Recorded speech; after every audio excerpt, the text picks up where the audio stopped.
Friends, welcome to Latha's cook book. இன்னைக்கு நம்ம பார்க்க போகிறது ஒரு குக்கிங் பிளாக். நான் ரொம்ப நாள் கழிச்சு பண்ணிட்டு இருக்கேன். இதில் வந்து அன்னைக்கு எல்லாரும் கேட்டுருந்தது எரிசேரி எப்படி பண்ணுறதுன்னு. ஸோ அதனால இந்த பம்கின் வச்சுட்டு எல்லோ பம்கின் பரங்கிக்காய் மஞ்சள் பூசணிக்கான்னு சொல்கிறேன் இல்லையா, அதை வச்சுட்டு ஒரு எரிசேரி. இது வந்து குக்கு வித் கோமாளியில் லக்ஷ்மி ராமகிருஷ்ணன் மேம் வந்து பண்ணினது. ரொம்ப ஈஸி, ப்ரிப்பானாக்கா ரொம்ப டேஸ்டியாக இருந்தது. அதோட ஒரு கத்திரிக்காய் வதக்கல் கறி பண்ணலான்னு இருக்கேன். ஒரு ரசம், சிம்பிள் ரசம் தான். மைசூர் ரசம், உடுப்பி ரசம் அதெல்லாம் எதுவுமே கிடையாது. அரைச்சி விட்ட ரசம் அதெல்லாம் எதுவும் கிடையாது. ரொம்ப சிம்பிளாக ஒரு ரசப்பொடி, அது உங்கள்கிட்ட ரசப்பொடி இல்லைன்னு ஒரு சாம்பார் பொடியை வச்சுட்டே கூட நீங்கள் செஞ்சுக்கலாம். டேஸ்ட் அள்ளும் அப்படியே. ஸோ வாங்க ஒவ்வொன்றா பார்க்கலாம். பரங்கிக்காய் எடுத்து வச்சுருக்கேன். பரங்கிக்காயை போட்டு எரிசேரி பண்ணலாம். இது கத்திரிக்காய், இந்த உஜாலா கத்திரிக்காய்ன்னு சொல்கிறாலே அந்த மாதிரி இருக்குமா என்னன்னு தெரியல. இந்த மாதிரி ரேராக தான் கிடைக்கும் இங்கே பெங்களூரில். ஸோ இது ஒரு வதக்கல் கறி, இது எரிசேரி, அதுக்கப்புறமா ஒரு ரசம், டொமேட்டோ ரசம், சிம்பிள் ரசம். இதுதான் இன்னைக்கு சமையல். நான் பண்ணி காமிக்கிறேன், வாங்க பார்க்கலாம். முதல்ல இதை கட் பண்ணிட்டுலாம்.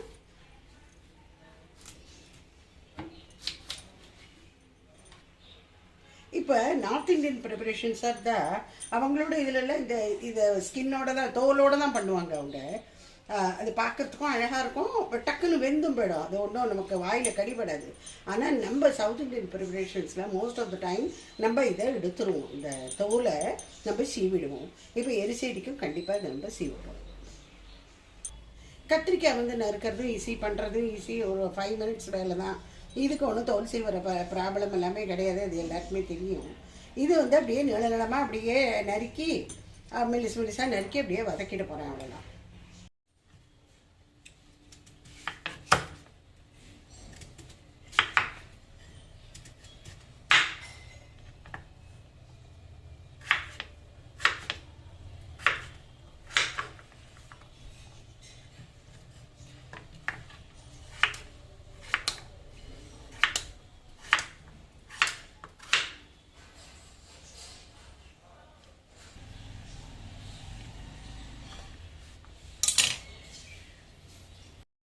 பரங்கிக்காயை இந்த மாதிரி நறுக்கி வச்சுட்டுருக்கேன்.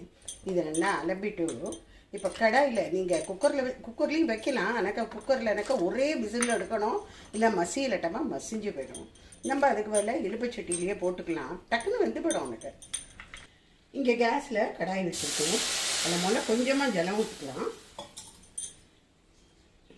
இந்த பரங்கிக்காயை அலம்பி போட்டுடலாம். இப்போ இது வேக வைக்கிறதையே உப்பு போட்டுடணும். கொஞ்சமாக சில்லி பவுடர், மஞ்சப்பொடி, கொஞ்சமாக பெப்பர் பவுடர், மிளகு பொடி.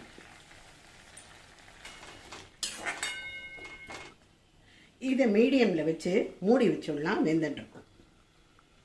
அதுக்குள்ளே நாங்கள் ரசத்துக்கு கொஞ்சமாக பருப்பு நினச்சி வச்சுருக்கேன், துவரம்பருப்பு. அது வந்து வேக விட்டு வச்சுடணும். அங்கே பரங்கிக்காய் வேகிறதுக்குள்ளே நம்ம இங்கே ஒரு பருப்பு ஒன்று ரெடி பண்ணிக்கணும். இது வந்து ஒரு 1/4 கப்பு எடுத்துட்டா போதும். பைத்தம்பருப்பு, இதை கொஞ்சம் ட்ரை ரோஸ்ட் பண்ணிக்கணும். கொஞ்சம் லைட்டாக செவக்க வறுக்கலாம். ரொம்ப சேஃபாக இல்லை, இப்போ பாயசத்துக்கெல்லாம் வறுப்போமே அந்த மாதிரி இல்லை, கொஞ்சம் லைட்டாக வறுத்துக்கணும். இதோடு சேர்த்து கொஞ்சமாக துவரம்பருப்போம், அது வறுக்க வேண்டாம். அது ரெண்டுத்தையும் நம்ம குழவாக வேக விட்டு எடுத்து ரெடியாக வச்சுருந்தோம்.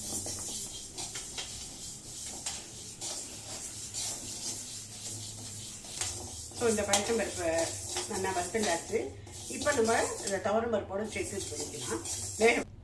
இது கொஞ்சம் ஒரு 10 நிமிஷம் ஊற விட்டோம் இந்த இடத்துல போதும். இப்போ இதில் குக்கரில் ஒரு பாத்திரத்தில் துவரம்பருப்பு கொஞ்சம் பைத்தம்பருப்பு வறுத்தோம் இல்லையா, அதையும் போட்டிருக்கேன். அதோட கொஞ்சமாக நம்ம மஞ்சள் பொடியும் போட்டுக்கலாம். இப்போ இதை மூடி வச்சு ஒரு 3 விசிலுக்கு வைக்கலாம், அப்போ தான் நல்லா குழவாக வேகும். இப்போ நம்ம இந்த எரிசேரிக்கு தேங்காயும் ஜீரகத்தையும் போட்டு அரைச்சிக்கணும். ஒரு 1/2 மூடி தேங்காய் போட்டால் நல்லாயிருக்கும். ஏன்னா தேங்காய் வாழலாம் நிறைய யூஸ் பண்ணுறாங்க நம்மளை விட. ஒரு 5-6 ஸ்பூன் போட்டுருக்கேன்னு வச்சுக்கோங்களேன். அப்புறம் கடுகு தாளிக்கிறது வறுத்து வேற கொட்டணும் தேங்காய், அதனால் தேங்காய் நிறையா ஆகும். இதுக்கு ஒரு டீஸ்பூன் சீரகம் போட்டுருக்கேன். இப்போ இதை கொஞ்சமாக லேசாக ஜலம் விட்டு நல்லா மையாக அரைச்சணும். இப்போ நம்ம ரசத்துக்கு இது பாருங்க, புளி எடுத்து வச்சுருக்கேன், இது போதும். இதில் கொஞ்சமாக ஜலம் ஊற்றி இதை குக்கர் மேலேயே வச்சுட்டோன்னா அது பாட்டுக்கு சூடாக இருந்துருக்கும். நான் டெய்லி இப்படி தான் பண்ணுவேன். இப்போ நம்ம கத்திரிக்காயை நறுக்கி விடலாம் குக்கர் திறக்கிறதுக்குள்ளே. அடுத்தடுத்து வேலை நடந்துகிட்டே இருக்கணும். அப்போ என்ன ஆகும்னாக்கா 1/2 hour 40 minutesக்குள்ளே நம்ம எல்லாம் பண்ணி முடிச்சுட்டு ஓடி பண்ணலாம். இந்த மாதிரி மெல்லிஸாக நீளமாக கட் பண்ணிட்டுலாம்.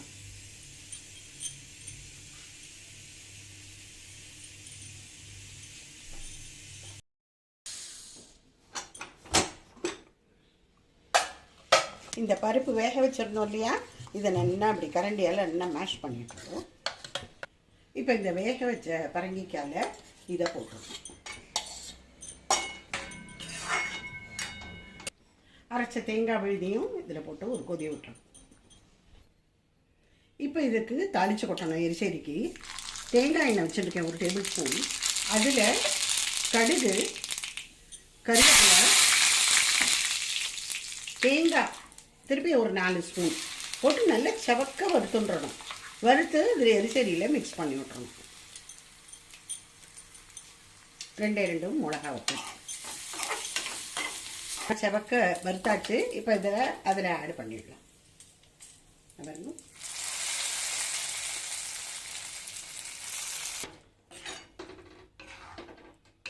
இதை ஒரு பாத்திரத்துக்கு மாற்றிடலாம். எரிசேரி பண்ணி இறக்கியாச்சு. இப்போ அடுத்தது கத்திரிக்காய் வதக்கல் கறி பண்ண போகிறோம். ரொம்ப சிம்பிள் ஒன். அதில் கொஞ்சம் ஒரு ஸ்பெஷல் டச் என்ன கொடுக்கலாங்கிறத பார்க்கலாம். இதை நிறையா பேர் நிறையா விதமாக பண்ணுவா.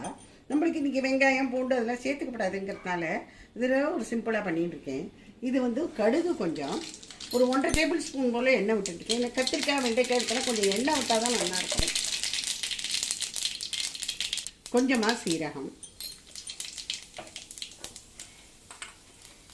இப்போ இந்த கத்திரிக்காய் போட்டோம்னா உப்பு, மஞ்சள். இப்போ நல்லா கிளறி விட்டுட்டு கொஞ்சம் லோ மீடியம் இதில் வச்சுக்கலாம். வச்சுட்டு தட்டை போட்டு மூடிடலாம். அந்த கத்திரிக்காய் கறி பண்ணிட்டு இருக்கோம் இல்லையா, அதுக்கு ஒரு ஸ்பெஷல் மசாலா ஒன்று தயார் பண்ணிக்கலாம். இங்கே நான் வேர்க்கடலையும் எள்ளும் ட்ரை ரோஸ்ட் பண்ணி வச்சுருக்கேன். அதை 2த்தையும் போட்டுக்கணும். கொஞ்சமாக இஞ்சி, ஒரே ஒரு பச்சை மிளகாய். உங்களுக்கு காரமாக வேணும்னு இன்னும் 2-3 கூட போட்டுக்கலாம். நான் எங்களுக்கு காரம் ஒத்து வராது, அதனால் ஒன்றோட நிறுத்திட்டுருக்கேன். இதை போட்டுக்கணும். கூடவே நிறைய கொத்தமல்லி, ஃப்ரெஷ் கொரியாண்டர். இதை போட்டு நம்ம மிக்சியில் ட்ரை ரோஸ்ட்டாக நம்ம அப்படியே குறன்னு அரைச்சிக்க போகிறோம்.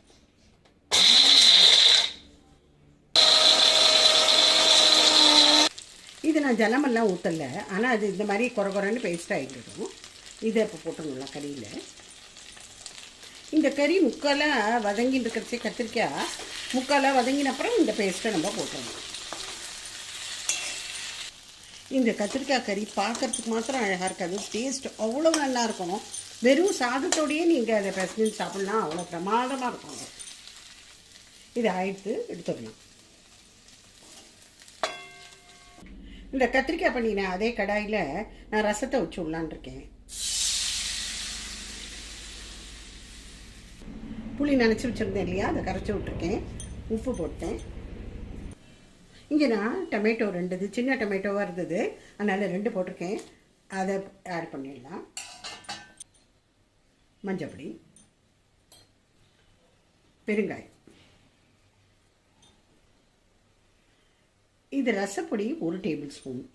அங்கே ரசம் கொதிச்சுன்னு இருக்கு இல்லையா, அதுக்குள்ளே நான் என்னை பற்றின ஒரு சின்ன ப்ரீஃப் இன்ட்ரோ ஒன்று கொடுக்குறேன். நிறைய பேர் கேட்குறேன் இல்லையா, அதனால் இன்றைக்கி நான் எங்கள் அப்பா அம்மா அண்ட் மாமனார் மாமியாரை பற்றி சொல்கிறேன்.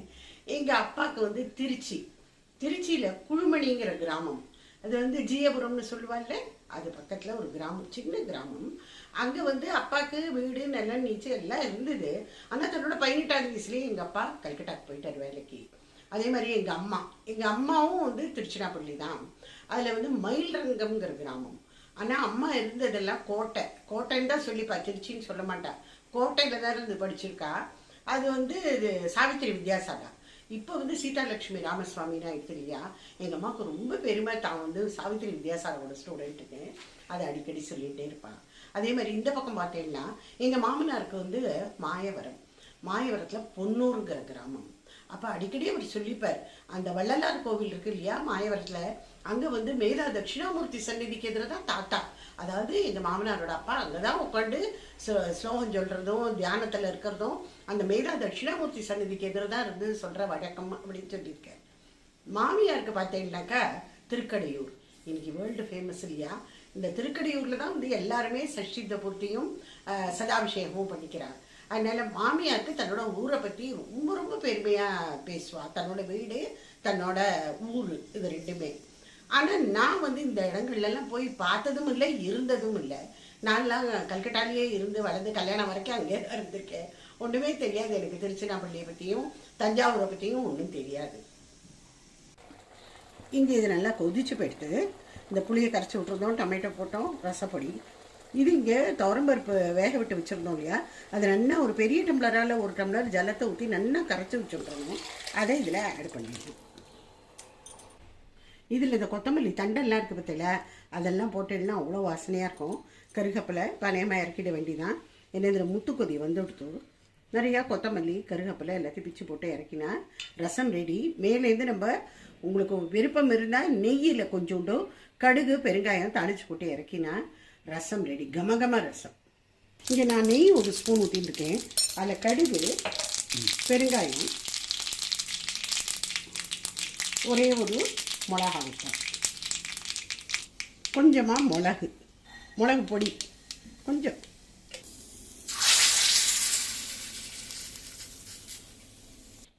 ஸோ நம்ம சமையல் ரெடி ஆகிட்டுருக்கு. இங்கே வந்து நம்ம எரிசேரி பண்ணியிருக்கோம், பரங்கிக்காய் போட்டு எரிசேரி, ரசம் நல்லா கமகமான ரசம்.